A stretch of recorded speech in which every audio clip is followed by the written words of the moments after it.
About that, Pac-Man versus Joker. Yes, sir. Oh, right, Pac-Man and Joker. All right, so I don't see Beautiful this matchup renditions of these characters. Yeah, you know, me neither. I don't even, because Leo never went Joker on T. He always went some sword character. Which makes sense, but I feel like I surprisingly feel like it could. It could be pretty close, I would imagine. Yeah. You know, Joker's a pretty forward airable character, which is kind of all you need if you're. I think the important thing is because Pac-Man. I think one of Pac-Man's biggest like benefits is the fact that he's so hard at getting hit. Like he does such a good job at just not getting hit. He has so many like ways to mix up his landing and mix up his drift with up air and hydrant and down air and all the rest. Yeah, and I think that's gonna go really far against a character like Joker that's gonna try to put you in these like constant ledge traps, constant juggle situations. Yeah. If you can just avoid them, say no, I don't want to. Then it doesn't. Then that threat is just gone. Yep. But not like that though. Moly, yeah, immediate capitalization of the Arsene from Silph, and we'll see if Marphox has an answer. We're seeing a lot of smash attacks coming out from Silph, a lot of preemptive actions like the counter, the down smash, many forward smashes so far. Let's see if maybe Marphox can take advantage of that, try to kind of slow the game down a bit. Yeah, I feel like Silph, the moment that Silph got Arsene, he's kind of just like, I kind of want a W key right now, which is fine. It does work with Joker, but I feel like if Marphox kind of just took a step back and just said, I'm gonna wait a bit for you to keep trying to push your advantage, then you can get a lot more openings against this character. Yeah, and I feel like she's kind of struggling to get her feet off the ground. I mean, with that Arsene, he got a stock and like 100% before Marphox was able to do anything. And now barely recovering there. And not quite the most elegant ledge trap. Oh my gosh. Good hydrant play with the F tilt right there. See a hydrant. Yeah. Nice grab. Calling out the approach masterfully. And like right there, I feel this could definitely, this definitely seems like a difference in experience. Because like you can just tell by how quick Silph is moving that he's kind of just like. Yeah, he's confident in his character's actions. Exactly. Meanwhile, like Marphox kind of seems very hesitant on everything she wants to do. So I think just a little bit more comfort playing the game more and just kind of like getting more used to like how your character moves and works. Yeah, the movement, the game plan. I mean, we didn't even see a Bell that whole game, for example. No Galaga, no Bell. Definitely. Just don't even have the time to charge up fruits past apple so far. All right, is that going to kill? Not good DI, not death. So trying to end it all right here, but not going to get it. And yeah, we're coming back to stage, and he's trying to counter it, but it's not quite working out. Let's see if maybe he adapts and forward tilts it or forward smashes it. It's crazy how that side B was actually like low-key a really good side B because it stopped right there. That wasn't And there we go. Finally, the counter is shown, and it works. And good stuff. So Silph does take that first game. And yeah, I mean, I don't know if Marphox has any other characters in her pocket, but I think right now it just feels like she's just uncomfortable with Pac-Man, or doesn't quite know how she should go ahead and approach. Like her game plan. Yeah. The Joker matchup, maybe the game in general.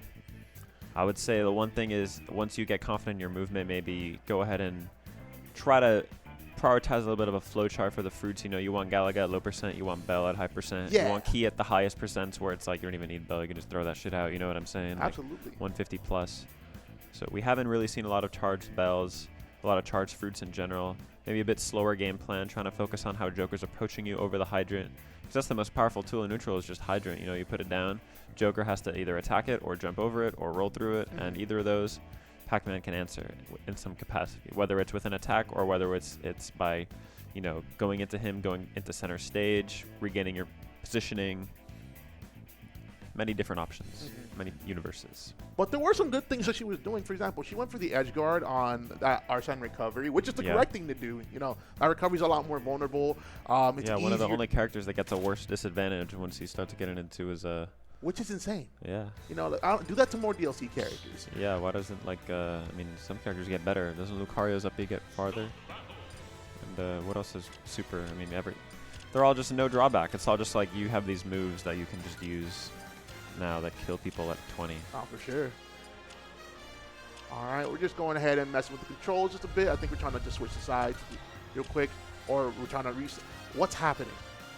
It's a game of chicken over there. It doesn't even look like either of them have communicated about this. They're just pressing disconnect. But it looks like they're back. Same characters, Joker, PAC-MAN. And you know what I like is I like the red Joker counterpick for player 1 instead of blue Joker counterpick for player 2. You see how that works? Oh, I see. Oh, I see. Okay, I'm familiar with the That's the Ethan strategy. He used to do that. I miss you, Ethan. The mythical E. Edwards. We love that guy. E. Edwards 226. But there's Hearthstone no Edwards phenom. to see. Yep. Hearthstone Battlegrounds. All right, we got a down throw. No up throw there, mysteriously. You know, you could have gone up throw nair, up throw forward air, up throw up air. But opting just to go for the down throw. All right, good grab from Silph. Goes for the forward throw there, but good recognition on the Hydrant. I know that. I think one thing that'll help him if he's dealing with Hydrant right there, actually just kind of delaying your throw and still getting you able to get your like conversion and stuff like that. All right. Good parry. Doesn't quite go for a punish, but I like the F. So if you're not too sure, go for it. And good counter. Yeah, that's.